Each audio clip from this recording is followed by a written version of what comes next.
Hello, Happy New Year. I'm in the beautiful island of Trinidad and Tobago, and I'm sitting at the pool,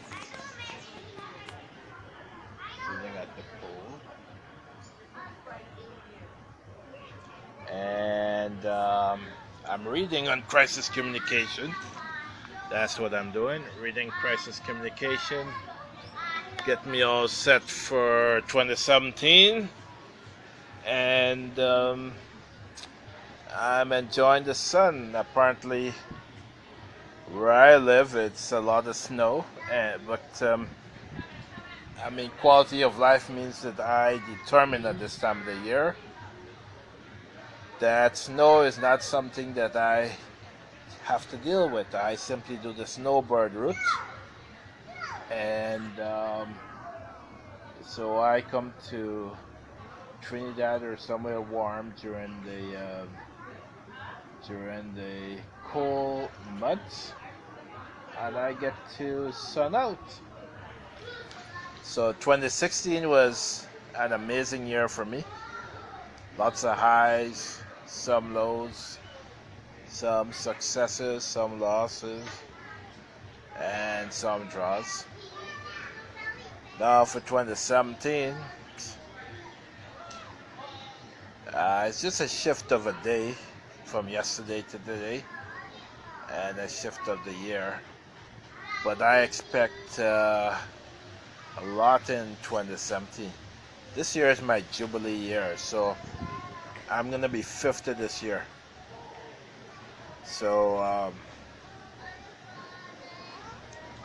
that's a significant milestone for me, that I live to see 50.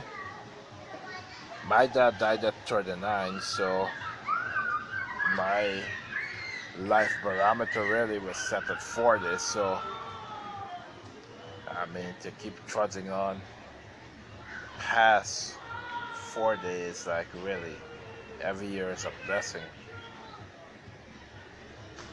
Every year is a really significant blessing. So I gotta keep some resolutions, and the first resolution is heading back into the gym, watching my diet, managing my stress, um, and sleeping enough, getting enough rest at night or whenever I can catch that rest. Because it's important for me to get that rest to be able to survive and do the things that I want to do. How are people spending New Year's Day? Um, I gonna spend it at the pool, you know, probably have a coconut water or something, but gonna spend it at the pool. Gonna sit here. I'm gonna read. This book is a fundamental book for lawyers who deal with high-profile cases. If you're dealing with high-profile cases, you gotta know how to manage crisis, and you gotta know how to deal with public relations. So that's what I'm basically focusing on reading today.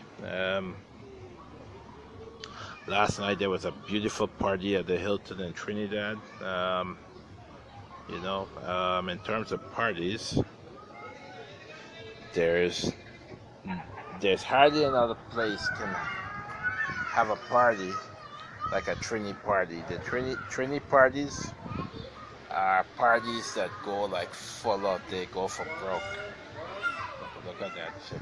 All nice bucks. See over there?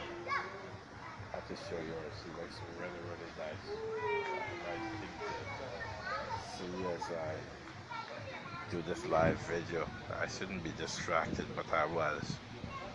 Anyway, yeah, the party was really nice. I had a great time, and there was an amazing selection of food, including black cake and pilau and roast beef and fish and chicken and pork, and I mean they had a selection of everything so that you can choose what suits your fancy. So I really Had a great time. The music was nice. There was a lot of drinks, and I ran into a few of my friends. So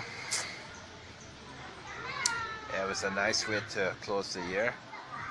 Interestingly enough, for the past uh, 6 New Years, I spent 5 of them in Trinidad and 1 in the United Kingdom. So I've never spent a New Year's Day in the last 6 years in Canada, nor have I spent it in Guyana. I spent it mostly in Trinidad. For some reason, Trinidad has a certain attraction to me, and I like how they do the parties, and I like how they do the events. They're pretty spirited, and they're pretty elaborate, and they're pretty, at least my brain responds well to the Trini scene, mind you. So that's the good part of Trinidad. The bad part of Trinidad is the crime situation. Last year, Trinidad had 460 murders. For a small country, 460 murders are quite ridiculous. It means that, the system of law enforcement is quite. The system of law enforcement is not very good in Trinidad. So while Trinidad has like really, really, really good, really good cultural vibe, the crime situation there it's horrible. And so it's a justice system. Most people do not testify as witnesses in court in Trinidad because they fear retaliation. So you have a situation in Trinidad where a lot of crimes are not solved, or if they're solved, they're not resulting in successful prosecutions because people are afraid to testify. And they're afraid because witnesses tend not to live long in Trinidad. They tend to be killed. So hopefully in 2017, Trinidad does a lot of work on their system. In Guyana, 9 senior counsels, which are equivalent to Queen's Counsel, were appointed by the Attorney General, not the Attorney General, but by the President.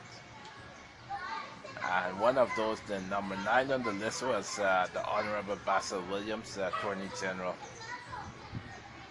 And another man in his office, Mr. Fungafat. And there were 2 judges, and there were a retired judge, and a few other lawyers, Llewellyn John, who's been around for a while. And it created a controversy because Nigel Hughes wasn't on the list. And so people are saying, well,